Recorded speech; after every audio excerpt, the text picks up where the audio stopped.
আল্লাহ রাব্বুল আলামিনের দরবারে অসংখ্য অগণিত শুকর আদায় করছি, যিনি আমাদেরকে আল্লাহর মহান এক হুকুম জুমার নামাজ পড়ার জন্য আল্লাহর ঘর মসজিদে আসার এবং বসার তৌফিক দান করেছেন। এর পাশাপাশি আল্লাহর নামে জিকির করারও তৌফিক দান করেছেন এবং আল্লাহ রাসূল সাল্লাল্লাহু আলাইহি সাল্লামের প্রশংসা করার তৌফিক দান করেছেন। সেই জন্য পাক রব্বুল আলামিনের দরবারে অন্তঃস্থল থেকে মহব্বতের সহিত কালিমাতুশ শুকর আদায় করে আওয়াজ দেব আলহামদুলিল্লাহ। আলহামদুলিল্লাহ।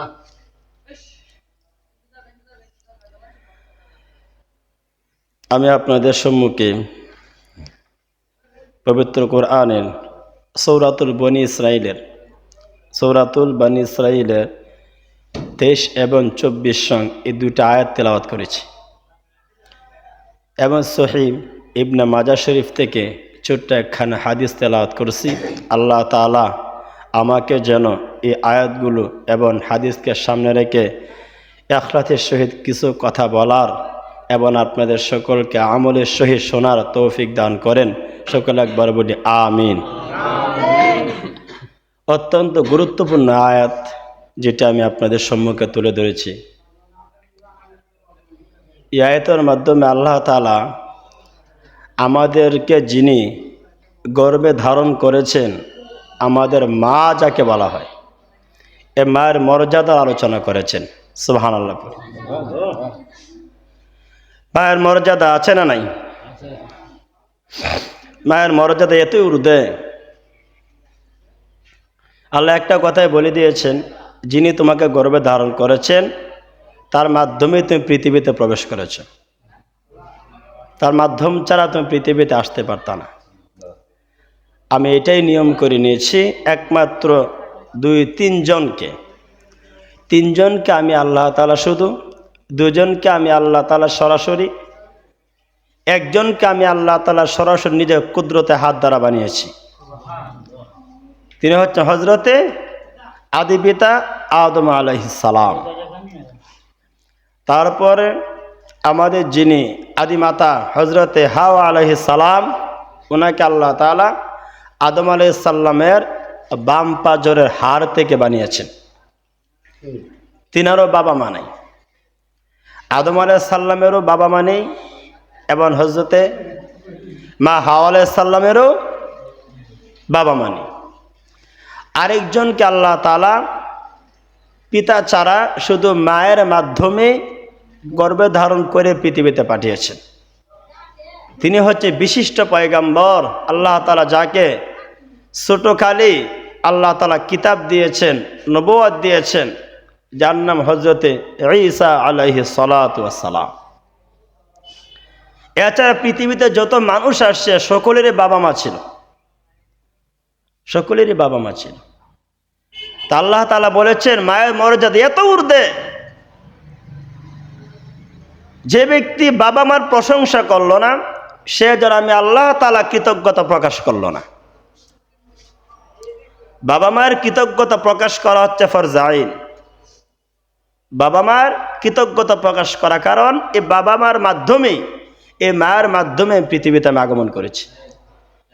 মায়ের লালন পালনের মাধ্যমে আমি বেঁচে আছি। কারণ মা যদি আমাকে শৈশবকালে লালন পালন না করতেন, আমাকে সেবা না করতেন, আমার বেঁচে থাকার কোনো উপায় ছিল না। তাই মায়ের মর্যাদা অনেক ঊর্ধ্বে। তা আল্লাহর নবী সাল্লাল্লাহু আলাইহি সাল্লাম আল্লাহ তাআলাকে বলেছেন যে মায়ের খেদমতের মাধ্যমে তুমি জান্নাত দিয়ে দাও।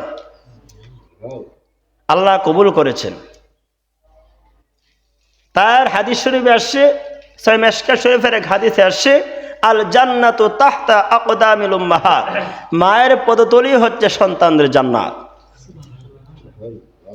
বাবার পদতলে দেন নাই, মায়ের দিয়েছেন। কারণ মার সাথে সন্তানের নাভির একটা সম্পর্ক আল্লাহ তৈরি করে দিয়েছে। তাই মাকে কষ্ট দেওয়া যাবে না, মাকে আঘাত দেওয়া যাবে না। যাদের মা দুনিয়াতে বিদায় হয়ে গেছে প্রায় 20-30 বছর আগে, তাদের কথা তো মনেই নেই সন্তানদের। এটা হতে পারে না। কেন মনে থাকবে না? অবশ্যই মনে রাখতে হবে, কারণ তারা দুনিয়াতে বিদায় হয়ে যাওয়ার পরেও তাদের জন্য আপনাকে দোয়া করতে হবে। আপনি বাবা হয়েছেন, তাতে কি হয়েছে? আপনি যদি তাদেরকে মনে না রাখেন, আপনার সন্তানরা আপনাকে মনে রাখবে না। আপনি মনে রাখবেন এই কথাটা, আপনি মনে রাখবেন। আপনার মনে রাখা, আপনি দোয়া করা, তাদের জন্য সদকা জারিয়া পাঠানোকে যখন সন্তানরা দেখবে, তখন আপনি মারা যাওয়ার পর আপনার সন্তানরা এই আমলগুলি করবে। এটাই সত্যি কথা। আল্লাহ রাসূল এই কথা বলেছেন। আপনার সন্তানকে আপনি দান খয়রাত শেখাবেন না, আপনার সন্তান আপনার জন্য দান করবে না, সদকা জারিয়া পাঠাবে না। আপনি করতে হবে, সন্তানদের বলতে হবে, তোমার দাদির জন্য দোয়া করবে। এই আমি দান করলাম, তোমার দাদির নামে দান করলাম, এটা তোমার দাদির কবরস্থান, আসো বাবা কবর জিয়ারত করি। আপনি যখন শিখাবেন, তারপর আপনি মারা যাওয়ার পরে আপনার সন্তান আপনার নাতিকে শিখাবে। এই জন্য আসুন, সহিহ আবু দাউদ শরীফের প্রথম খণ্ডের 420 নং পৃষ্ঠার মধ্যে একটি আয়াত উল্লেখ করা হয়েছে। বনি সালিমা গোত্রের এক ব্যক্তি আল্লাহর নবীর সামনে এসে দাঁড়িয়ে বলল, ইয়া রাসূলুল্লাহ, ইয়া হাবিবাল্লাহ, আল্লাহর নবী গো, একটি বিষয় জানার জন্য আপনার সামনে দাঁড়ালাম, বেয়াদবি ক্ষমা করবেন। ওগো নবীজি, আমার বাবা মা দুনিয়াতে বিদায় হয়ে গেছে। আমি থাকতে সাধ্যমতো খেদমতের চেষ্টা করেছি, তাদেরকে ভালোবাসার চেষ্টা করেছি, কিন্তু তারা দুনিয়াতে বিদায় হয়ে গেছে। এবং তাদের জন্য, যেহেতু ওনারা দুনিয়াতে বিদায় হয়ে গেছে, এখন তাদের জন্য আমার কোনো করণীয় কোনো কাজ আছে নাকি? আল্লাহর নবী বললেন, বেদুইন সাহাবী রে, অবশ্যই তোমার জন্য করণীয় কাজ রয়ে গেছে। সেই কাজগুলি আমি জানতে চাই, কিভাবে বাবা মার জন্য আমি তাদেরকে স্মরণ করব, তাদের জন্য উপকার করব। তাদের কোনো উপকার আমি আরো করতে পারি নাকি? দুনিয়ার জমিনে থাকতে আমি সাধ্যমতো তাদের উপকার করার চেষ্টা করেছি। একবার তো দুনিয়াতে বিদায় হয়ে গেছে, এখন কি আমি তাদের কোনো উপকার করতে পারি নাকি? তখন আল্লাহর নবী বলেন, মিশকাত শরীফের মধ্যে একটি রাওয়ায়াত উল্লেখ করা হয়, দ্বিতীয় খণ্ডের মধ্যে উল্লেখ করা হয়েছে। আল্লাহর নবী বলেন, দুনিয়াতে যখন কোনো ব্যক্তি বিদায় হয়ে যায়, কবরের জগতে যাওয়ার পর লোকটাও দেখো দুনিয়াতে অপরাধ করে থাকে, যদি কোনো ভুল করে থাকে, আর দুনিয়াতে ক্ষমা পাওয়ার কোনো সুযোগ ছিল না, কিংবা ক্ষমা চাই নাই, ক্ষমা পাওয়ার সুযোগ ছিল না, এ গুনাহ নিয়ে লোকটা মারা গেল, ওই ব্যক্তি কবরের জগতে অসহায় অবস্থায় থাকে। আর দুনিয়ার দিকে সে তাকিয়ে থাকে, আত্মীয়দের দিকে তাকিয়ে থাকে, সন্তানদের দিকে তাকিয়ে থাকে, নাতি নাতকরের দিকে তাকিয়ে থাকে, তারা তার জন্য কোনো সদকা জারিয়া পাঠায় কিনা, তাদের জন্য দোয়া করে কিনা, তাদের জন্য কোনো খতম করে কিনা, এইভাবে তারা তাকিয়ে থাকে আর অপেক্ষায় থাকে। কেউ যদি তাদের জন্য একটু নেকি পাঠায়, তাহলে তাদের নেকির বদৌলতে কবর আযাবগুলিকে আল্লাহ আস্তে আস্তে মাফ করে দেয়। আল্লাহর নবী বললেন, বনি সালিমা গোত্রে বেদুইন, অবশ্যই তোমার জন্য করণীয় আছে, তাদের জন্য উপকার করারও ব্যবস্থা আছে। সেই উপকারগুলি কি কি গো নবীজি? মেহেরবানি করে আমাকে বলে দিলে আমি উপকৃত হতাম। আল্লাহর নবী বললেন, তোমার মা বাবা দুনিয়াতে বিদায় হয়ে গেছে, যাদের বাবা মা দুনিয়াতে বিদায় হয়ে গেল, থাকতে যথাসাধ্য খেদমত করেছে, দুনিয়াতে বিদায় হয়ে গেল, তাদের জন্য দোয়া করবে, তাদের জন্য ইস্তেগফার পাঠ করবে, তাদের জন্য সদকায়ে জারিয়া পাঠাবে, তাদের জন্য দান খয়রাত করবে, তাদের জন্য ঘরের মধ্যে দোয়ার ব্যবস্থা করবে, তাদের জন্য এতিম ছাত্রদেরকে খাওয়াবে, তালবি ইলম বান্দাদেরকে খাওয়াবে। এই দোয়াগুলি করে যখন, সদকা জারিয়াগুলি যখন বাবা মার আমল নামায় যখন আল্লাহরকে দোয়া করে পাঠিয়ে দিবে, আল্লাহর নবী বলেন, ও আমার সালিম গোত্রের লোক, তুমি লক্ষ্য করে শোনো, এই নেকিগুলি একটা ফেরেশতা তার কবরের জগতে যায়, নেকিগুলি তার সামনে নিয়ে দাঁড়িয়ে বলে, অমুক গ্রামের অমুক মহল্লার অমুক আছো নাকি, তোমার সন্তান দুনিয়াতে তোমার জন্য কিছু হাদিয়া পাঠিয়েছেন, সুবহানাল্লাহ। তোমার জন্য তোমার সন্তান, তোমার নাতি, তোমার ভাতিজা, তোমার মা, তোমার স্ত্রী তোমার জন্য হাদিয়া পাঠিয়েছেন, তা গ্রহণ করো। যখন তার নাম সহকারে বলা হয়, বংশের নাম সহকারে বলা হয়, আল্লাহর নবী বলে, তখন ফেরেশতা তার সামনে যখন তার বংশের সহকারে উল্লেখ করে পরিচয় তুলে যখন ধরবে, তখন সে হাদিয়াটা গ্রহণ করবে। আল্লাহর কসম করে বলি, আল্লাহর নবী আল্লাহর কসম করে বলি, তখন সে এই নেকিটুকু পেয়ে, সদকা জারিয়াটুকু পেয়ে এতটাই আনন্দিত হয়, এতটাই আনন্দিত হয় যা বলার ভাষা রাখে না, এতটাই আনন্দিত হয়। কারণ এই নেকি তো সে জোর করে নেওয়া তার ক্ষমতা ছিল না, তার জন্য দয়া করে পাঠিয়েছে।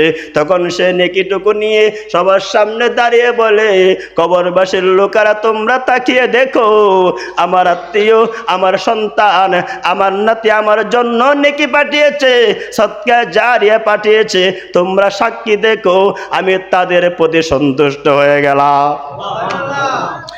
এই জন্য আমাদের উচিত বাবা মা যাদের 20 বছর আগেও মারা গিয়ে তাদের জন্য দোয়া করা, বাবা মার জন্য দোয়া করা। আপনার সন্তানকে তা শিখান। আপনি যখন দোয়া করবেন, আবারও বলছি, আপনি যখন দোয়া করবেন, আপনি মারা গেলে আপনার সন্তান আপনাকে মনে রাখবে। আর মনে রাখার মানে কি, তাদের জন্য একটু সদকা পাঠানো, জারিয়া পাঠানো, তাহলে ওই ব্যক্তি এতটাই লাভবান হয়। নেকি পাওয়ার পরে এই নেকির বদৌলতে পরের হাদিসের পরের অংশের মধ্যে আল্লাহর নবী বলে, তখন আল্লাহ তো ডাক দিয়ে বলে, ফেরেশতারা রে, তোমরা তাকিয়ে দেখো, অমুক ব্যক্তি অপরাধের জন্য দুনিয়াতে ক্ষমা নিতে পারে নাই, তাই সে আজকে শাস্তির মধ্যে আছে, কিন্তু তার আত্মীয় স্বজন কিংবা তার সন্তান তার জন্য দোয়া করিয়েছে, তার জন্য নেকি পাঠিয়েছে, সদকা জারিয়া পাঠিয়েছে। আমি আল্লাহ ঘোষণা দিলাম, এই নেকির বদৌলতে তার কবর আযাবের গুলিকে মাফ করে দিলাম। তারা পাঠানোর দরকার আছে না নাই? আছে না? তাহলে আমরা কি করতেছি? আমরা তো মনেই নাই। তাহলে আপনি কি করে ভাবেন যে আপনার কথা মনে রাখবে? আপনি যদি মনে না রাখে, আপনার সন্তানকে না শেখান, তা আপনি কি করে ভাবেন যে আপনার কথা তারা মনে রাখবে? তাই আপনি বৃদ্ধ হয়ে গেছেন, তাতে কি হয়েছে? আপনার মার কথা কি আপনার মনে পড়ার দরকার আছে না নাই? আপনার মায়ের চেহারা আপনার চোখের সামনে বাসার দরকার আছে না নাই? তাদের জন্য দোয়া করা। আল্লাহ যে দোয়া শিখিয়ে দিয়েছেন আজীবনের জন্য, আজীবনের জন্য দোয়া শিখিয়ে দিয়েছেন। আল্লাহ বলেন, বান্দা তোমরা এইভাবে দোয়া করো পিতা মাতার জন্য, ওকুর রব্বির হামহুমা, বলি ওকুর রব্বির হামহুমা কামা রব্বায়ানি সগীরা। এই দোয়াটা শিখিয়েছেন কে? কয়দিনের জন্য? সারা জীবনের জন্য নাকি খালি যুবক বয়সের জন্য? বৃদ্ধ বয়সে শেখায় নাই। অবশ্যই সারা জীবনের যতদিন দুনিয়াতে আপনি বেঁচে আছেন, আপনি বাবা মার জন্য দোয়া করবেন। বাবা মা বেঁচে থাকুক কিংবা না থাকুক, দুনিয়াতে চলে গেলে তো আরো বেশি উপকার করার দরকার, কি বলেন ঠিক কিনা? দুনিয়াতে থাকতে তো আপনি সাধ্য মতো বাবা মাকে সাহায্য করবেন, ওই এটা আল্লাহর হুকুম। দুনিয়াতে চলে যাওয়ার পরেও আপনি বাবা মা কি কষ্টের মধ্যে আছে নাকি সুখের মধ্যে আছে, এই নিউজ তো, এই খবর তো আমরা জানি না। তাহলে বাবা মার জন্য আপনি যদি সাহায্য করেন, আপনি তাদের উপর যদি রহম করেন, আল্লাহ তাআলা অটোমেটিকলি আপনি মারা যাওয়ার পরে আপনার সন্তান দ্বারা সেই সাহায্য আল্লাহ নিজে করাবেন। আপনি করবেন না, আপনি লিখে রাখেন, আপনার সন্তান আপনার জন্য দোয়া করাবে না, আপনাকে করতে হবে আগে। এই জন্যে বলতেছিলাম, বাবা মা বেঁচে আছে, তারা খুশি হলে আপনার লাভ আছে। যদি কোনো সন্তান বাবা মার জন্য দোয়া করে, যদি কোনো বাবা মা সন্তানের জন্য দোয়া করে, তার হায়াতে বরকত হয়, তার দীর্ঘ হায়াত হয়, তার নেক আমল করার তৌফিক হয়। সুবহানাল্লাহ। নেক আমল করার তৌফিক পাওয়ার দরকার আছে না আমাদের? যদি কোনো বাবা মা, যদি কোনো মা সন্তানের জন্য দোয়া করে, সে তার হায়াতে বরকত আল্লাহ দান করেন এবং সে ইবাদত করার তৌফিক হয়। হাদিস শরীফের মধ্যে একটি ঘটনা উল্লেখ করা হয়েছে। বিশিষ্ট একজন নবী নবীদের মধ্যে সবচাইতে ধনী ব্যক্তি ছিলেন, যার নাম সুলাইমান বাদশাহ আলাইহিস সালাম। নাম শুনছেন আমরা? হযরত সুলাইমান বাদশাহ আলাইহিস সালামকে আল্লাহ ওহী দিয়ে বললেন, সুলাইমান, তুমি সমুদ্রের পাড়ে গিয়ে পৌঁছে দেখো, একটা আশ্চর্যজনক জিনিস দেখতে পাবে, অদ্ভুত একটা জিনিস তুমি দেখতে পাবে। সুলাইমান বাদশাহ আলাইহিস সালাম আল্লাহর হুকুম পালনার্থে উনি কিছু জিন দূত নিয়ে এবং কিছু মানুষ নিয়ে, সেনাবাহিনী নিয়ে এ সমুদ্রের পাড়ে বসলেন। পৌঁছার পরে তিনি তাকিয়ে দেখেন কোনো জিনিস নাই, কোনো জিনিস নাই। আল্লাহ তো মিথ্যা বলেন না, অবশ্যই কোনো জিনিস আছে। তাই আল্লাহ বলেছেন, আশ্চর্যজনক জিনিসের কথা আল্লাহ বলেছেন, অদ্ভুত জিনিসের কথা আল্লাহ বলেছেন। তাই সুলাইমান বাদশাহ আলাইহিস সালাম সমুদ্রের পাড়ে তিনি দাঁড়িয়েছেন, সৈন্যবাহিনী নিয়ে তিনি দাঁড়িয়েছেন। সুলাইমান বাদশাহ আলাইহিস সালাম একটা দৈত্যকে বললেন, দৈত্য মানে একটা জিনকে বললেন, শক্তিশালী একটা জিনকে বললেন, সমুদ্রের তলদেশে যাও, তলদেশে গিয়ে তুমি দেখে আসো ওই জায়গার মধ্যে কোনো জিনিস আছে কিনা। ওই জিনের যতটুকু শক্তি ছিল, শক্তি অনুযায়ী সে সমুদ্রের তলদেশে সে ডুব দিল। ডুব দেওয়া যখন তলদেশে গিয়ে যতটুকু শক্তি ছিল, সমুদ্র তলদেশ থেকে সে আবার উঠে আসলো, এসে বলল, আল্লাহর পয়গম্বর সুলাইমান, কোনো জিনিস নাই, কোনো জিনিস আমি পাই নাই। তারপর আরেকটা দূতকে নামিয়ে দিয়ে বললেন, তুমি ডুব দাও, গিয়ে দেখো কোনো জিনিস আছে কিনা। আমার আল্লাহ তো বলেছেন অদ্ভুত জিনিস আছে, তুমি ডুব দাও। আর একটা দৈত্য যখন নিচের দিকে ডুব দিল, নিচের দিকে গেল, সে আরো গভীরে গেল, তার চাইতে ডাবল গভীরে গেল, গিয়েও সে কোনো জিনিস পায় নাই, উঠে আসলো, এসে বলল, আল্লাহর পয়গম্বর সুলাইমান, আমিও দেখলাম সমুদ্রের তলদেশে অদ্ভুত কোনো জিনিস পাইলাম না। তখন আল্লাহ রাব্বুল আলামিনের কথা তো সত্য, তাতে কোনো সন্দেহ নাই। তাই তিনি উনার জিনের মধ্যে সবচাইতে শক্তিশালী জিন, যার নাম আসিফ ইবনে বরখিয়া, ওই দৈত্যকে বললেন, তুমি যাও, তুমি ডুব দাও, তুমি গিয়ে দেখো কোনো জিনিস আছে কিনা, অদ্ভুত জিনিস আছে কিনা। তখন আসিফ ইবনে বরখিয়া ওনার উজির ছিল, সুলাইমান নবীর উজির ছিল, কাছের জিন ছিল। তাই সে এমন ডুব দিল, তারা দুইজন যতটুকু গে তাদের চাইতে তিন ডাবল আরো তলদেশে গেল। সুবহানাল্লাহ। সমুদ্রের তলদেশে গিয়ে একটা অদ্ভুত একটা জিনিস পেয়ে গেলেন। অদ্ভুত জিনিস থেকে একটা গম্বুজ, বিশাল একটা বড় গম্বুজ পেলেন। গম্বুজটাকে এক হাতে উঠিয়ে নিয়ে আসলেন, নিয়ে এসে শুকনার মধ্যে রেখে বলে, সুলাইমান বাদশাহ, ওগো আল্লাহর পয়গম্বর, আমি ওই জিনিসটা পেয়েছি, এই গম্বুজটা পেয়েছি। সুলাইমান পয়গম্বর আলাইহিস সালাম গম্বুজের দিকে তাকিয়ে দেখেন, গম্বুজের মধ্যে 4টা দরজা। কয়টা দরজা? কথা বলবেন। 4টা দরজা। একটা দরজা হচ্ছে ইয়াকুতের, একটা দরজা হচ্ছে হীরার, আরেকটা দরজা মুক্তার, আরেকটা দরজা হচ্ছে মূল্যবান সবুজ পাথরের দরজা। লক্ষণীয় বিষয় হলো 4টে দরজাই সমুদ্রের তলদেশে খোলা অবস্থা ছিল। সুবহানাল্লাহ। তিনি তাকিয়ে দেখেন, সুলাইমান বাদশাহ আলাইহিস সালাম তিনি তাকিয়ে দেখেন দরজাগুলি খোলা, কিন্তু ভিতরে এক ফোঁটা পানিও নাই, এক ফোঁটা পানিও নাই। তিনি তাকিয়ে দেখেন গম্বুজ একদম চকচকা শুকনা, এক ফোঁটা পানিও যখন নাই, দরজাগুলি খোলা। তাই অদ্ভুত জিনিসটাকে আরো পরিদর্শন করার জন্য তিনি বিসমিল্লাহ বলে তিনি পা রেখে ভিতরে প্রবেশ করলেন। সকল জিন বাহিরে দাঁড়িয়েছে, লোকেরাও বাহিরে দাঁড়িয়েছে। ভিতরে প্রবেশ করে দেখলেন একটা সুদর্শন যুবক গম্বুজের ভিতরে নামাজের মধ্যে আছে। সুবহানাল্লাহ। সুলাইমান পয়গম্বর আলাইহিস সালাম তার নামাজের সালাম ফেরানোর অপেক্ষায় দাঁড়ালেন। সালাম ফিরানোর পরে সুলাইমান পয়গম্বর আলাইহিস সালাম যুবককে সালাম দিলেন। সালামের আদান প্রদান হলো। সুলাইমান পয়গম্বর আলাইহিস জিজ্ঞাসা করলেন, ওরে যুবক, তুমি এত মর্যাদা, এত বড় মর্যাদা তুমি কিভাবে পেলে? এত নিচে তুমি কিভাবে গেলে? তিনি প্রশ্ন করলেন। যুবক বলল, আমি এই মর্যাদা মনে হয় আল্লাহ আমাকে দিয়েছেন। আমার বাবা মার 70 বছর আমি খেদমত করেছিলাম।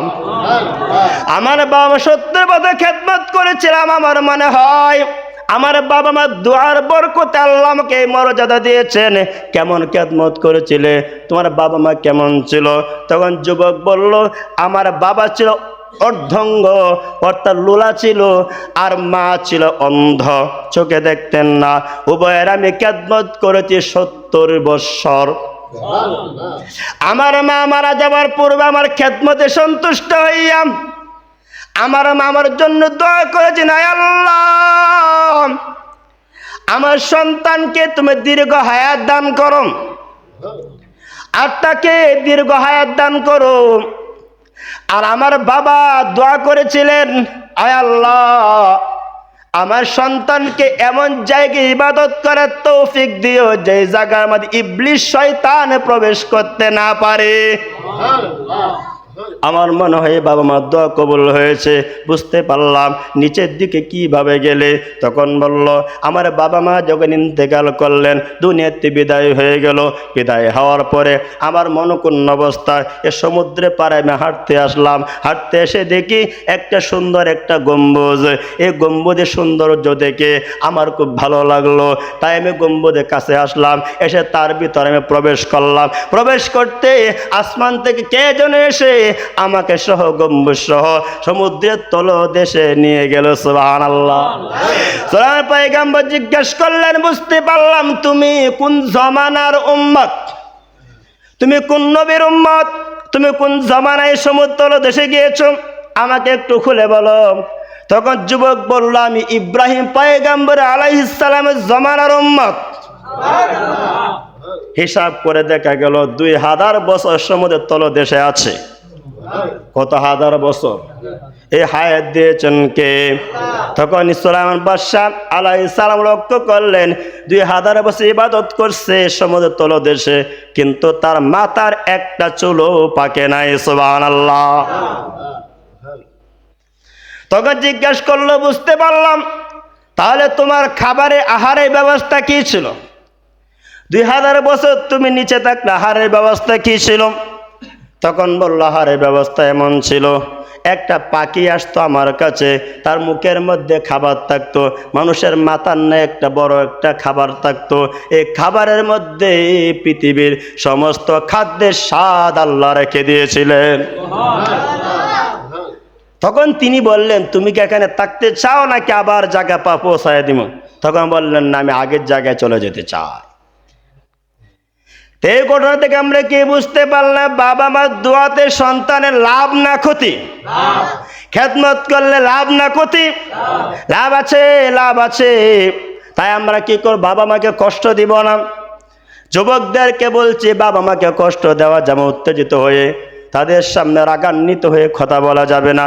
রাগান্বিত হয়ে কথা বললে তোমার আচরণে যদি তোমার বাবা মা কালে উফ শব্দ ব্যবহার করে, কিংবা তোমার বাবা মা তোমাকে নির্দেশ করেছেন, জায়েজ কাজে নির্দেশ করেছেন, বারবার নির্দেশের জন্য তুমি যদি এই শব্দ ব্যবহার করো, উফ আর ভালো লাগে না, উফ আর ভালো লাগে না, উফ আর ভালো লাগে না, এমন একটা শব্দ, এত জঘন্যতম কঠিন একটা শব্দ রে মুসলমান। আল্লাহর নবী বলেন, কাল কিয়ামতের ময়দানে যখন মিজান পাল্লার মধ্যে বান্দাদের নেকি ওজন দেওয়া হবে, তখন এমন একটা ঘটনা ঘটে যাবে। সেই ঘটনাটা হচ্ছে এরকম। আল্লাহর নবী বলেন, তখন একজন ব্যক্তির নেকির পাল্লা ওজন যখন দেওয়া হবে, তার নেকি এবং বদির পাল্লা সমান সমান হয়ে যাবে, নেক এবং বদির পাল্লা সমান সমান হয়ে যাবে। আল্লাহ রাব্বুল আলামিন আওয়াজ করে বলবেন, ওরে বান্দা, তোমার তো নেকের পাল্লা বদির পাল্লা সমান সমান, তোমার তো নেকির পাল্লা বদির পাল্লা সমান সমান, তুমি এখন কি করবা? টুকটা তখন যখন এদিক ওদিক তাকাবে, হঠাৎ তাকিয়ে দেখবে একজন ফেরেশতা একটা কাগজের মধ্যে লিখিত এমন একটা শব্দ নিয়ে এসে বদির পাল্লার মধ্যে দিয়ে দিবে, তখনই বদির পাল্লা ভারী হয়ে যাবে। নাউজুবিল্লাহ। কোন জায়গায় কি? নাউজুবিল্লাহ। বদির পাল্লা, গুনাহের পাল্লা ভারী হয়ে যাবে কোন শব্দ দ্বারা? উফ শব্দ দ্বারা। এই যে সন্তান বাবা মার নির্দেশের জন্য বলছিল উফ আর ভালো লাগে না তোমার পেশাল, সন্তান বলছিল তোমার পেশাল আর ভালো লাগে না, মাকে বলছিল তোমার যন্ত্রণার ভালো লাগে না, কিংবা সন্তান এমন আচরণ করে বাবা মা আড়াল আর চোখের পানি ছেড়ে আর বলে সন্তান তো আমাদেরকে জ্বালিয়ে ফেললো। উফ, কথা আমার বুঝেননি। এমন আচরণ করলো যে এটা আল্লাহ সরাসরি সূরা বনী ইসরাঈলের 23 আয়াতের মধ্যে বলেন উফি ওয়ালা তানহারহুমা। উফ শব্দ তাফসীরের মধ্যে বলা হয়েছে, উফ শব্দ হচ্ছে অসন্তুষ্টমূলক একটা শব্দ, বিরক্তিকর একটা শব্দ। সন্তান উফ বললেও ঝামেলা, বাবা মা তার আচরণে উফ বললেও ঝামেলা। এই উফ শব্দরা যখন লিখে ফেলছিল ফেরেশতারা, তখন আল্লাহর নবী বলেন উফ শব্দরা তার বদির পাল্লায় যখন দিয়ে দিল, দেওয়ার পরে তার বদির পাল্লা গুনাহের পাল্লা ভারী হয়ে যাবে। ও আম্মা মান খাফাদে, যখন গুনাহের পাল্লা ভারী হয়ে যাবে, যাওয়ার পরে ওই ব্যক্তির ঠিকানা বা স্থান হয়ে যাবে জাহান্নামে। নাউজুবিল্লাহ। এই জন্যে বাবা মাকে কি দেওয়া যাবে না? যন্ত্রণা দেওয়া যাবে না। তাদেরকে সবসময় খুশি রাখতে হবে। খুশি রাখলে লাভ, খুশি রাখলে লাভ। কেমন লাভ? বাইহাকি শরীফের মধ্যে রাওয়ায়াতে আছে, আল্লাহর রাসূল বলেন বাবা মাকে খুশি রাখলে কেমন লাভ? তাদেরকে আপনি যদি সুন্দর করে কথা বলে হাসাতে পারেন, কি লাভ? আপনি তাদেরকে হাসাতে পারলে, খুশি রাখতে পারলে, আপনার চেহারার দিকে তাকাইয়ে যখন একটা হাসি দিবে, আপনি সুন্দর আচরণ করলেন, আপনার দিকে তাকিয়ে একটা হাসি দিবে, কিংবা আপনি তাকাইয়ে একটা মুচকি হাসি দিলেন, এটার লাভ কি? প্রত্যেকটা তাকানোর বিনিময়ে একটা করে কবুল হজের নেকি আপনার আমলনামা দান করা হবে। তো লাভ আছে না নাই? খুশি রাখলে লাভ। আর তারা যদি বেজার হয়ে যায়, ক্ষতি আছে না নাই? বেজার হয়ে গেলে ক্ষতি। বাবা মা যেমনই হোক, শিক্ষিত হোক মূর্খ হোক, আপনি শিক্ষিত হয়ে গেছেন তাতে আপনার কি? এটা মনে রাখতে হবে না বাবা মা যদি অশিক্ষিত, শিক্ষিত বানাইছে কে? এটা বা আপনার কথা বলতেছেন, কি সমস্যা? আপনার কথা বলতেছেন কেন? জিম থাকি আমরা। বলতেছিলাম যে আপনি যদি খুশি রাখেন আপনার লাভ, আর বেজার হইলে আপনার ক্ষতি। আপনি যত বড় শিক্ষিত হন না কেন, আপনি বাবা মা যদি মূর্খ হয়, কিন্তু শিক্ষিত বানাইছে কিন্তু বাবা মা। আপনি যত বড় ধনী হন, আপনাকে প্রবাসে পাঠিয়েছেন, ধনী হয়েছেন, প্রবাসে পাঠিয়েছেন কে? কথা বলেন না? বাবা মা। তার সব কিছু করে দিল বাবা মা। এখন আপনি সব প্রতিষ্ঠিত হইয়া বাবা মাকে মনে রাখলেন না। আল্লাহর কসম, এমন যদি কোনো সন্তান আচরণ করে, এমন আচরণ করা হচ্ছে কুফরি গুনাহ, কুফরি গুনাহ। যদি কোনো সন্তান বাবা মাকে চিনেও না চিনার ভান করে এমন আচরণ করলে, ওই সন্তান 100% জাহান্নামে যাবে, কোনো সন্দেহ নাই এই আচরণে। তাই বাবা মাকে সবসময়, মাকে ভালোবাসতে হবে। মায়ের কথা 3 বার বলেছেন, মা 3 বার ভালোবাসা পাওয়ার যোগ্য, মার সঙ্গে বেশি ভালোবাসবেন। মা গর্ভে ধারণ করেছেন, এই কথা আল্লাহ নিজে কোরআনে বলেছেন। তোমার মা তোমাকে কষ্টের পর কষ্ট সহ্য করে তোমাকে গর্ভে ধারণ করেছেন এবং দুনিয়াতে আনার জন্য তোমাকে অনেক কষ্ট সহ্য করেছেন, প্রসব বেদনা সয়েছেন। তারপরে 3 মাস যাওয়ার পরে 4 মাসের মাথায় যখন সন্তানের ভিতরে যখন রূহ আল্লাহ প্রবেশ করিয়ে দেন, সন্তান একটু নাড়াচাড়া করে, তখন তাকে মার খাওয়া দাওয়া লোভ পেতে থাকে। কি বলেন ঠিক কিনা? তখন থেকে বাবা মার কষ্ট শুরু হয়। 4 মাস পর থেকে শরীরে মাথা ঘোরানো, ভূমি ভূমি ভাব, চলাফেরা কষ্ট। এরপরে যখন 8 মাস যখন হয়ে যায়, তখন মার যে কি পরিমাণ কষ্ট হয়, সন্তান নিয়ে বসতে পারে না, উঠতে পারে না, শুইতে পারে না, এক কাঁধে শুয়ে থাকতে হয়, ধরে ধরে আরেক কাঁধে শোয়াতে হয়। এই যে কষ্ট, এই কষ্টের কথা আল্লাহ ডাইরেক্ট কোরআনে স্মরণ করে দিয়ে বলছেন, তোমার মা তোমাকে কষ্টের পর কষ্ট সহ্য করে তোমাকে পৃথিবীর আলো দেখিয়েছেন, সুতরাং বাবা মার সঙ্গে খারাপ ব্যবহার করিও না। এ কথা কে বলতেছেন? পৃথিবীর আলো না দেখাইলে আপনাকে দেখতে পারতাম? কথা বলেন, দেখতে পারতাম না। এই জন্য মা বাবা যদিও বুঝদার কম হয়, তাকে ধমক দেওয়া যাবে না।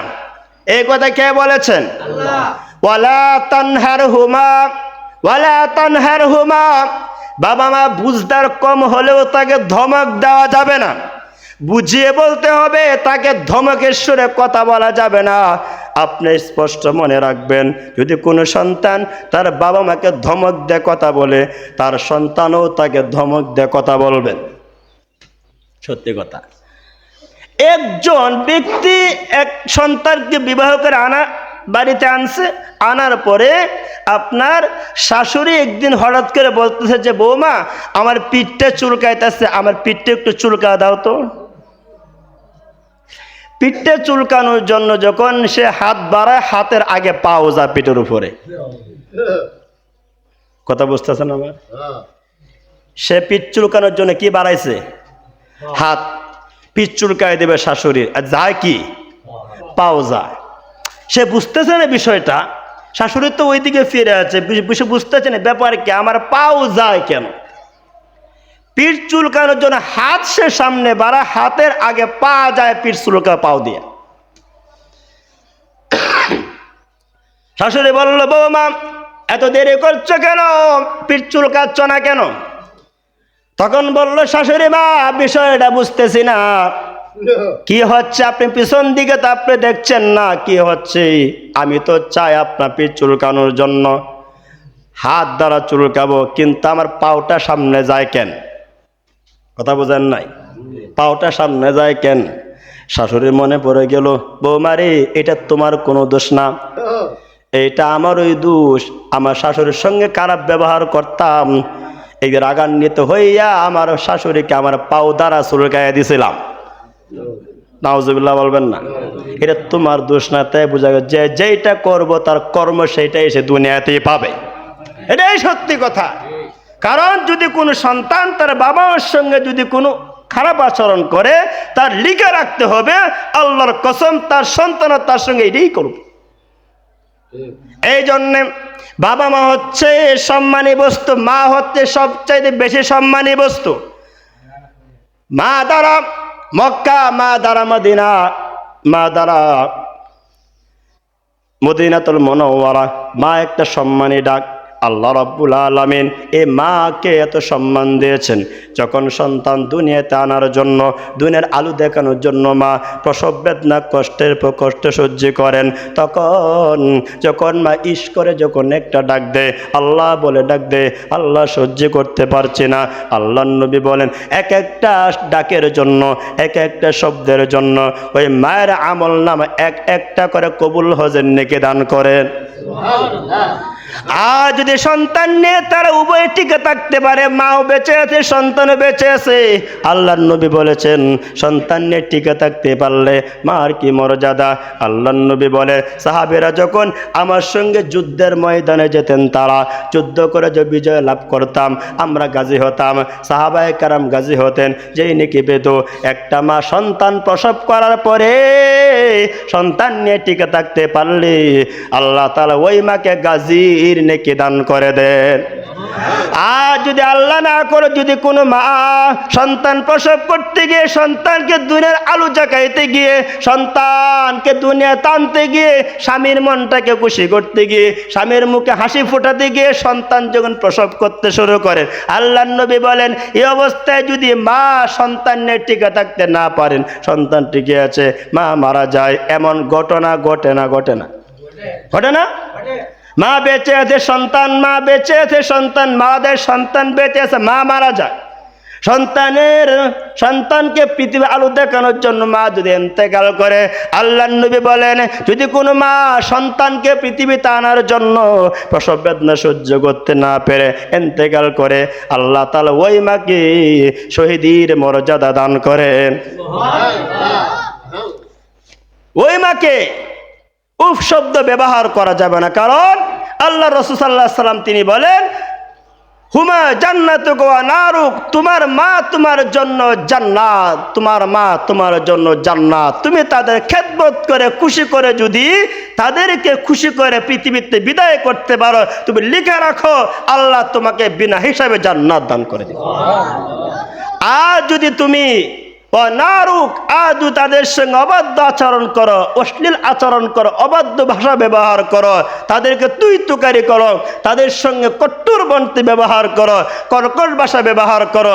আমি আল্লাহ নিষেধ করেছি লা তানহারহুমা, তাদেরকে ধমক সরে কথা বলবে না, ধমক দিয়ে কথা বলবে না, তাদের সামনে উচ্চ আওয়াজে কথা বলবে না, আমি আল্লাহ নিষেধ করেছি।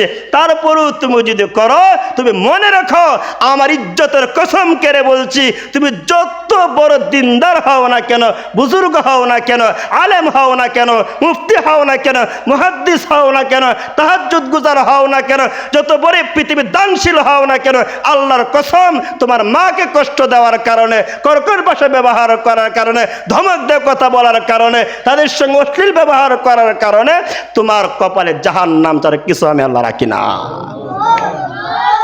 এ কথা কে বলেছেন? ওয়ালা তানহারহুমা, ধমক দিয়ে কথা বলবে না, উচ্চ আওয়াজে কথা বলবে না, তাদের সামনে হাত নাড়িয়ে কথা বলবে না।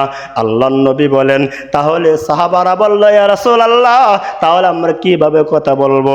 আল্লাহ পরের অংশ বলেন, ওকুল্লাহুমা কাউলান কারীমা। সুবহানাল্লাহ পড়ি। আল্লাহ বললেন, তাদের সঙ্গে নরম সুরে কথা বলবে, সুন্দর কণ্ঠে কথা বলবে, আস্তে কথা বলবে, তাদের সামনে চোখ উঁচু করে কথা বলবে না, বিনয়ের সহিত কথা বলবে। তাদের সঙ্গে এমন নরম সুরে কথা বলবে, তোমার কথা শুনলে তাদের আত্মার যেন শান্তি পা। এই কথা কে বলেছেন? ওকুল্লাহুমা কাউলান কারীমা, সম্মান দিয়ে কথা বলবে। তাহলে তুমি বুঝতে পারবে তারা যদি তোমার প্রতি খুশি থাকেন, অবশ্যই অবশ্যই তোমার জন্য আমি আল্লাহ জান্নাতে রেখে দিলাম। এখন বাবা মা অনেক আগে মারা গিয়েছেন, বাবা মার জন্য কোনো স্মরণ নাই, বাবা মার জন্য কোনো দোয়াও করেন না, সৎকা জারিয়ে পাঠান না, তাহলে আপনি আদর্শমান সন্তানদের মধ্যে তো গণ্য হওয়াটা অসুবিধা। তাই এখানে বলা হচ্ছে, যারা বাবা মা দুনিয়াতে বিদায় হয়ে যাওয়ার পরেও দুনিয়াতে যেমনি তাদেরকে সাহায্য করেছে, দুনিয়াতে বিদায় হয়ে যাওয়ার পরে তাদের জন্য আরো বেশি সাহায্য করার প্রয়োজন, বেশি করার প্রয়োজন। দুনিয়াতে আমি দেখতে পাচ্ছি বিপদে পড়তে সাহায্য করলে, আখেরাতেরটা তো দেখা যাচ্ছে না। আখেরাতে বিপদ আছে না নাই? নাই নাই, আখেরাতে আরো বড় বিপদ আছে। আখেরাত বিপদ তো একটাই, কোনো ঘাটির মধ্যে আটকে গেলেই তো বিপদ। আখেরাতে 5টা ঘাটি আছে। প্রথম নাম্বার ঘাটি হচ্ছে কবরের জগৎ। হাদিস শরীফ আসছে, আল কবর আউয়ালু মানজিলি মানাজিলিল আখিরা। ওসমান গনি সাহাবী বলেন, আল্লাহ রাসূল সাল্লাল্লাহু আলাইহি ওয়াসাল্লাম বলতেছেন, মৃত্যুর পরে মানুষের যে প্রথম একটা ঘাটি, সে ঘাটির নাম হচ্ছে কবরের জগৎ। তো ওই ঘাটির মধ্যে যদি আটকে যায়, তাহলে আমরা কি দেখতে পাচ্ছি? না, আমরা দেখতে পাচ্ছি না। তাহলে এখান থেকে আমরা সদকা জারিয়া তাদের জন্য পাঠাই, তাদের জন্য দোয়া করাই, তাদের জন্য মিলাদের ব্যবস্থা করি, তাদের জন্য দোয়ার ব্যবস্থা করি। দেখবেন এই নেকিটুকু ফেরেশতার মাধ্যমে তার কাছে পৌঁছাইয়া দিবেন, আর এই নেকির বদৌলতে আল্লাহ তার আযাব থাকলে আযাবকে মাফ করে দিবেন। এটা করণীয় দরকার। জীবিত ব্যক্তি না মরা ব্যক্তি? এ করণীয়, এই কাজে কে করবে? জীবিত ব্যক্তিরা না মরা ব্যক্তিরা? জীবিত। আপনি মার জন্য আপনি করবেন না, আরেক জায়গার মানুষও করবে। আপনার মায়ের জন্য, আপনার দাদার জন্য আপনি করবেন না, ভিন দেশের লোকে করবে? আপনাকেই করতে হবে। তাই বলতেছে ভাইয়ার আমার, বাবা মারা অনেক দামি জিনিস, মূল্যবান জিনিস। তারাই হচ্ছে আমাদের জান্নাত জাহান্নাম। আর হাদিসে আসছে, আল ওয়ালিদু আওসাত আবওয়াবিল জান্নাহ, পিতা হচ্ছে জান্নাতের দরজা। কোন সুবহানাল্লাহ। আল্লাহ আমাদের সকলকে যেন বাবা মার জন্য দোয়া করার, সব কিছু আঞ্জাম করার ব্যবস্থা করতে পারি। সকলকে আল্লাহ তৌফিক দান করেন, আমিন। ওয়া আখিরু দাওয়ানা আলহামদুলিল্লাহি রাব্বিল আলামিন।